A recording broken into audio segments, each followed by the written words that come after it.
For nearly 7 years, up to 2014, the US Federal Reserve carried out a policy rarely seen in economic history.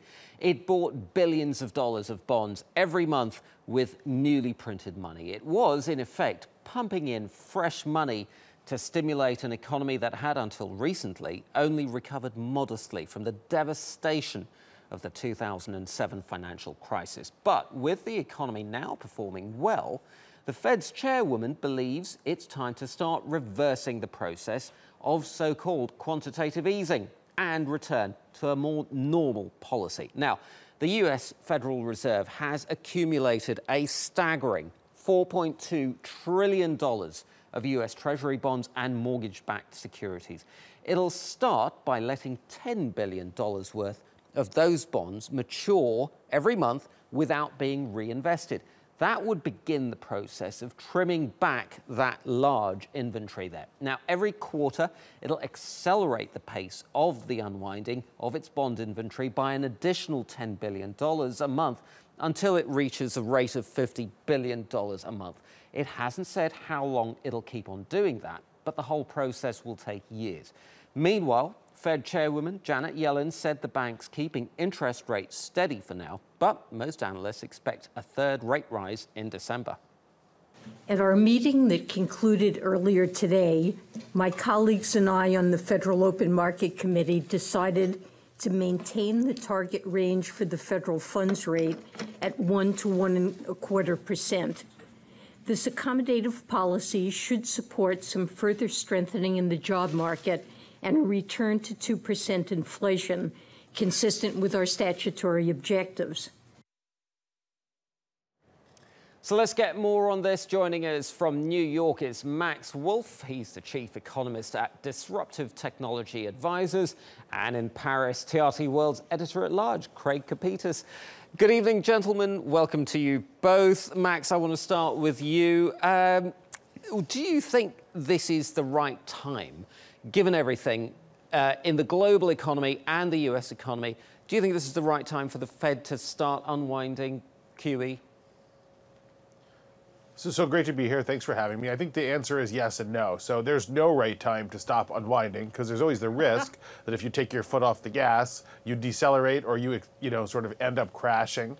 That being said, we're 8 years in, and if not now, when? So probably this is as good a time as any. So I realize that's an imperfect answer, but it's an imperfect situation. And I think we should keep in mind this is also like taking some sand home in your shoes from the beach here.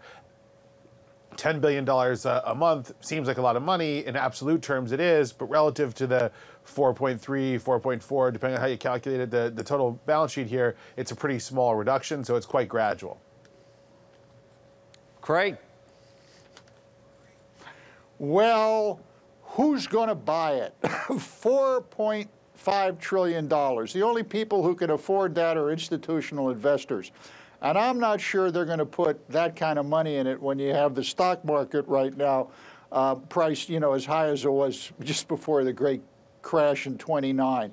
As far as Janet Yellen goes, talking about jobs, yeah, 4.4% unemployment.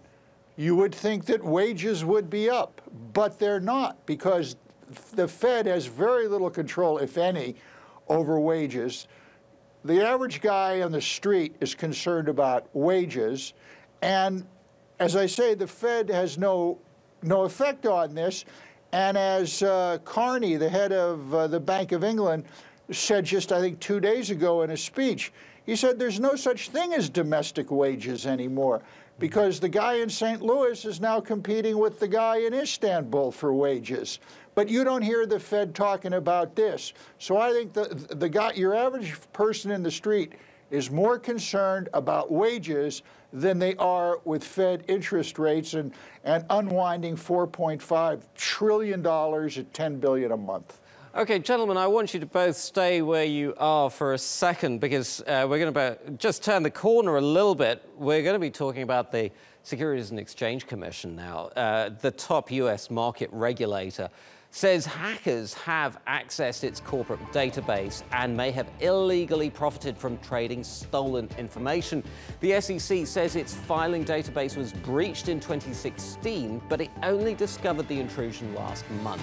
The hacked system contains sensitive information such as quarterly earnings, as well as statements on mergers and acquisitions. The hackers are believed to have used the information in share trades. Now, in a statement, the SEC said it is not yet clear which companies may have been impacted or how much the hackers made in profits.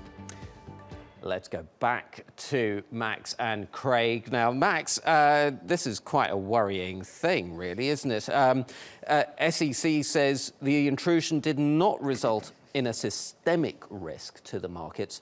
But do you think the SEC could have done a better job in protecting such sensitive information?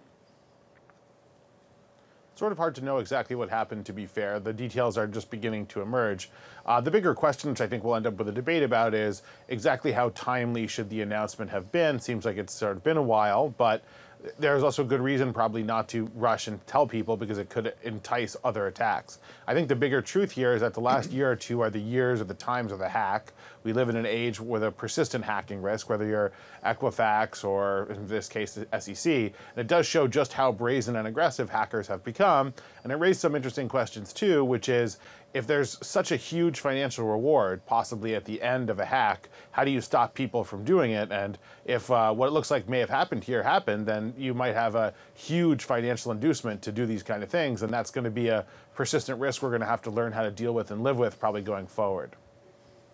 Craig, I see you shaking your head there. Yeah, well, no, I mean, hey, Max, when are we going back to telex machines and coded faxes? This is grievous what happened. What these hackers got into was something called Edgar. Now, that's the gizmo at the SEC that houses information from thousands of public companies, you know, that are regulated by the agency. What's the figure? 1.7 million electronic filings per year. That's the kind of data that the bad guys want to get their hands on. So those are the questions I'd be asking. I'd also like to know if the SEC and even Equifax, were they doing any business with Kaspersky Labs? You know, the now booted by the Fed software company that was supposed to keep all of these systems clean, you know, because they have potential ties to Russia. So they can't have any federal contracts anymore. And so there's all kinds of outstanding questions here, but I think it all comes back, and this is what I'm curious from Max. You know, when I used to trade years ago, you used a telex machine, and no one could hack that. Are we going to go back to telex machines? Because I hear a lot of traders suggesting it. Yes, I'm not sure we're going to go back to telex machines or traders, but we definitely need a more secure system. I think that goes without saying. Okay, we're going to have to leave it there, gentlemen. Interesting discussion. We'll be coming back to this, I'm sure, down the road. But for now, Max Wolff in New York and Craig Copetas in Paris, thank you both ever so much.